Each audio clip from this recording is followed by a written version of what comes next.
In this lesson, we're going to look at some applications of exponential functions. We're going to look at word problems, basically, how we can set them up, how we can solve them, how we can use them.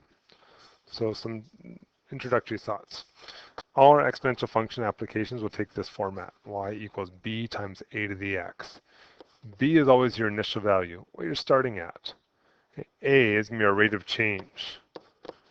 The rate of change can be tricky, it can be easy, depending on the situation. In general, anything that goes up to the right, growth, means we have to have a value bigger than 1 for a rate of change. Anything that goes down over time, decay, will have a rate of change of less than 1. It'll be a fraction or a decimal. They have to be positive, though. Don't forget that. So we're going to try a couple here. Okay. Sometimes our rate is really obvious. It's going to say it's doubling. Oh, our rate's a 2 then. It's going to triple. Rate's a 3. It's halving. Rate's 1/2, or quartering. Rate's 1/4.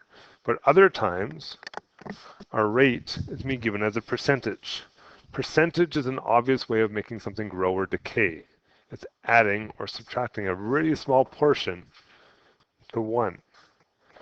So when we come across growth things, or a growth factor, and I say I want something to grow by 5%, I need to change my percent to a decimal and then add that to 1. So if I say grow 5%, it's going to be 1 plus 0.05, or in other words, 1.05, just a little bit bigger than 1. So over time, it'll grow and grow and grow. If it's going to decay, I need to subtract it from 1. So I want to decay by 5, or depreciate, or go down by 5%. I would have to 1 minus 5% as a decimal and be just less than 1. That will make things go down over time, like the refrigerator example we did previously. So we're going to look at some examples here. Determine the initial value and rate of change. So our initial value is really obvious. It's a number by itself at the beginning. I'm just going to say IV for initial value. It's 300. Our rate of change comes from here. It's the difference from 1. So I take my 1.05 and I subtract 1 and I get 0.05. Well, that's 5%, and that's growth because it was bigger than 1. It's positive. That's it. And if we try the next one, our initial value would be 10,000. Our rate of change, we're going to take our value here and subtract 1. What do we get? We get negative 0.38. So the fact that it's negative tells me it's decay. It's decay of 38%. It's less than 1. It's going down over time. Try the third one. Our initial value is 1/2. Our rate of change, well, 3 minus 1 is 200. Oh, sorry, won't get there yet. Call it 2 for now. And then what does that mean? That means 200%. It's positive growth. Now that's a percentage way. You also could have said you're tripling because you're multiplying by a factor of 3 each time. 200% growth is tripling. You start off with the thing you started with, and you add 2 more of those. Well, now you got 3 times what you started with. Right? You're tripling over time. All right, so we're going to try some. We're going to look at technology today. We have to be comfortable with graphing calculators. That's something we should be familiar with. So the population increase on Pacific Islands in 1970 can be modeled by this equation, where T is the years since 1970. Using technology, draw a graph. So we're going to get our graphing calculators out, our TI-84s. Okay, mine look just like yours. And we want to graph this equation. To graph equations, we need to go to the y equals. Okay, y equals is the top left button. So we can go to y equals, and we'll put in our equation. 2500 bracket 1.2 bracket to the exponent, and we want it to be 0.3. Now we can't put in t, so we put in x. Use the button up by the alpha. Okay. We want to graph it. It also tells us where to graph it. It gives us a window, if you will. A window is like a domain and a range. So we're going to go to our window at the top. We're going to put in, I want to go from 0 to 50. And I want to go from 0 to 40,000. Okay, X's are my T's, Y's are the P's. If I graph it, or if you graph it, you should hopefully get this nice growing exponential curve. It's growing because our rate of change is bigger than 1. All right, what's it asking us for in the question? We've got our picture. Part B, what is the growth rate? All right, so our growth rate, 1.2 minus 1 gives us 0.2, or 20%. Use the equation to determine the population in 2010. So population is 2,500 times 1.2 to the power of 0.3 times t. T is the years since 1970. Well, how many years go by from 1970 until 2010? 40 years. So I can punch this in the way it looks, or if I want to simplify, just make life easier, 0.3 times 40 is 12. I'm going to make it easier to punch in our calculators. If I do that, we should get an answer of, what did I get here? 22,290. So it's grown. It's grown by a factor of 10 almost. Hey, what was the population in 1970? Well, that's almost like a trick question. 1970 is when we started. Right? That's what it said right here. So our initial value, our starting point, is 2,500. Don't need any math for that. Okay, now the tricky part. Determine when the population will be greater than 34,000 for the first time. So what we're really asking here is, I want to know when my population comes out to 34,000. In other words, I want to solve this equation. I'm going to let my technology do the work for me. This is in Y1 already. I'm going to put this into Y2, this single value. Because when I put that into Y2, back to my Y equals screen, go down to Y2, and put 34,000 in there, I'm basically creating a function that's a horizontal line at 34,000. So now I have two lines and they're meeting. I can find a point of intersection by using my calculator. I need to use the calc menu, which is above the word trace on the top row. So second trace. Okay, what do I want to find? I want to find where they intersect, which is number 5. Okay, now, the calculator is programmed to do a whole bunch of different intersections, so you have to give it some information. Now, the nice thing is, for us in this case, we only have 2 lines. If we had more than 2 lines, we'd have to do a little more work. So at this point, it says, are you on the first curve? And of course we are, so we press enter. Are we on the second curve? Yeah, we can press enter. It asks us to take a guess. Don't worry about that, just press enter. So basically, enter 3 times. And they tell us that we get this point of intersection when x is 47.7. Well, x in our case is time.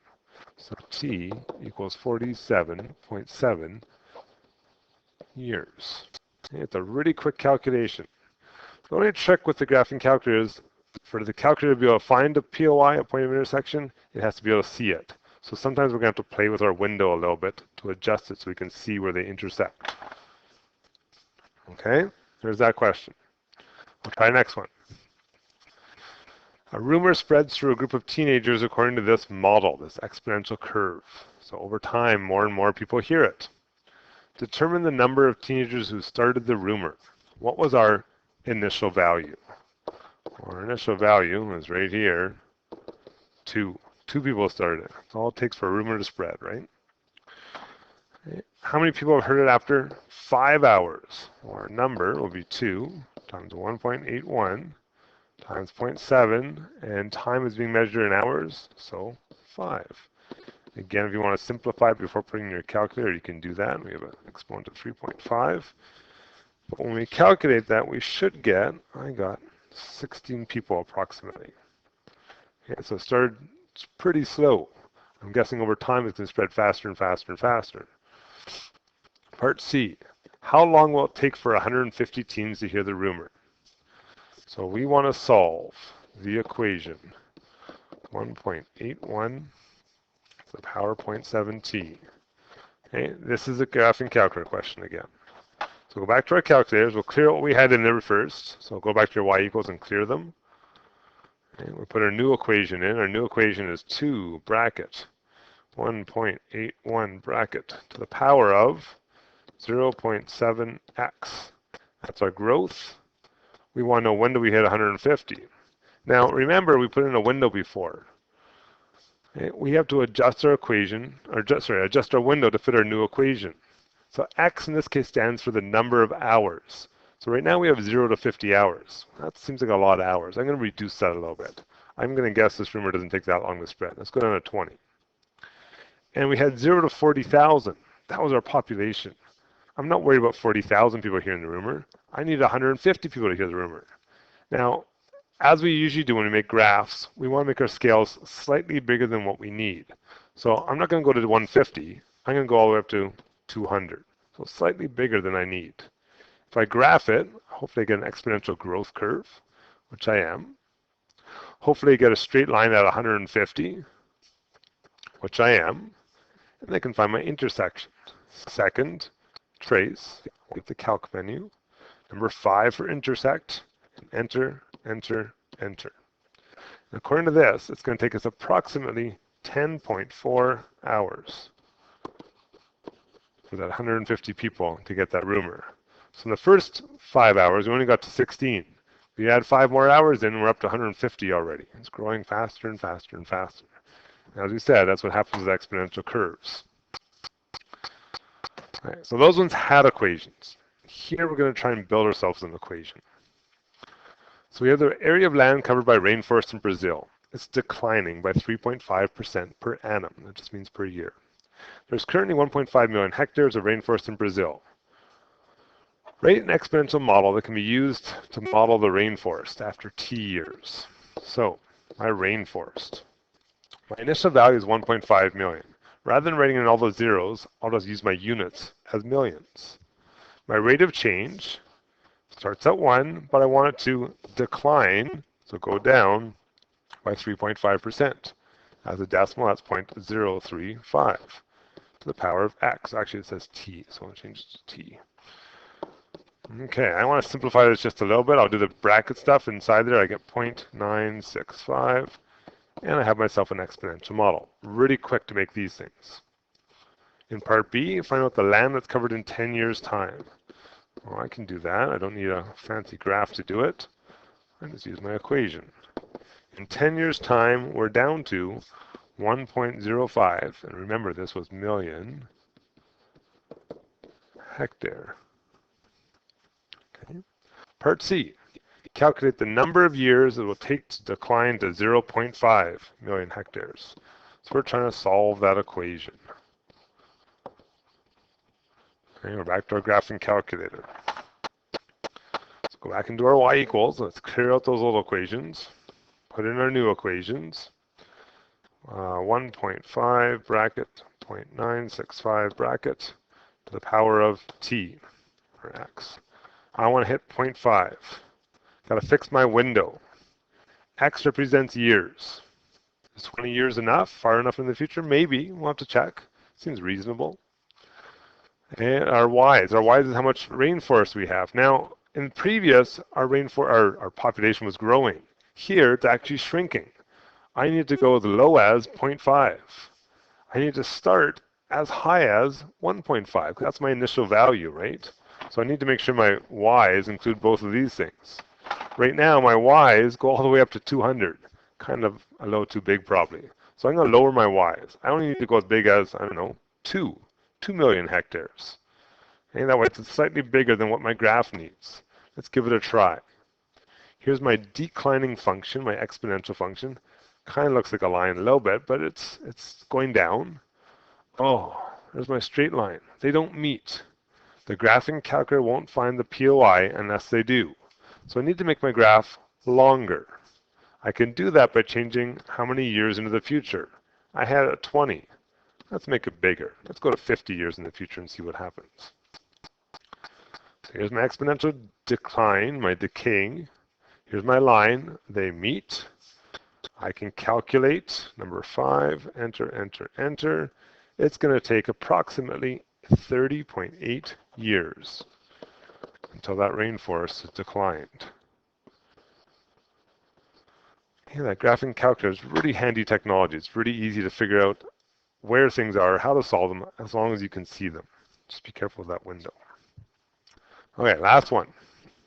A strain of bacteria doubles every hour. Suppose there were 2,000 bacteria to start. Write an equation to represent the number of bacteria X hours from now. Okay, my bacteria is initial value. Rate of change is doubling, which means I can put 2 right in there. I don't have to worry about percents at all. To the power of x number of years. Done. That's it. How many bacteria are present after 6 hours? Well, I can use my equation to calculate that. 2 to the 6 times 2,000 gives me 128,000 bacteria. Grows really rapidly. How about 10 hours? Well, same equation, different exponent. And again, over time, it's going to go faster and faster and faster, so it shouldn't really be surprising that we've gotten all the way up to 2 million bacteria now. And part C, how long until there's 20,000 bacteria? Well, we know 6 hours, we're already at 28,000, or sorry, 128,000, so it won't take that long. But if I want to know exactly, I have to solve the equation. Graphing calculator. So let's go back to our y equals. Clear out the old, put in the new. So we have 2,000 times 2 to the power of x, and we want to know when do we hit 20,000. Okay, back to my window. X is my number of hours. I don't need to go 50 hours in the future. We know it's going to be less than 6, so let's just go as far as 10. My bacteria starts at 2,000. I need to grow to 20,000. Right now I'm only going from 0 to 2. So I need to go up to at least 20,000. Let's make it go up to at least 25,000. Graph it. Hopefully they cross. Exponential growth. 20,000 bacteria. They cross. Where specifically? At approximately 3.32 hours. Okay. Just to point out when you're solving these things for me, please do give me the equation so I know that you know what you're solving, and then all you have to show me is the answer. The graphing calculator didn't work for us, so you don't have to show me any work, but I do want to see the equation. Okay. That is the end of that lesson. Okay. You do have to be able to use technology. On your test, I'll give you a graphing calculator. I expect you know how to use it. It's part of how we solve these equations. Homework today, try these questions. You wouldn't need a graphing calculator, you can sign one out. If you want to use the one that's downloadable, you can put one on your device at home. That's the same one that I'm using. You can download it from our website if you need to.